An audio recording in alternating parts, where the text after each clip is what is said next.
Uau, hoje eu estou aqui para fazer um coelho. E olha como se faz um coelho. Olha como se faz um coelho.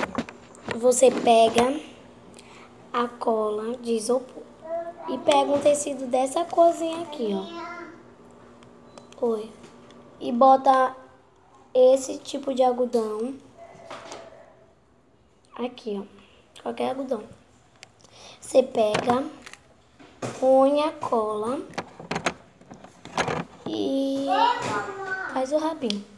Aí depois você vai precisar dois bichinhos assim, ó, em forma de orelha. Ó. Igual uma orelha de colher. Você pega e pega também, ó, e cola. E depois pega o lacinho, qualquer lacinho, qualquer cor. Pega um bichinho desse e cola. Pega aí, mamãe! Tô vendo.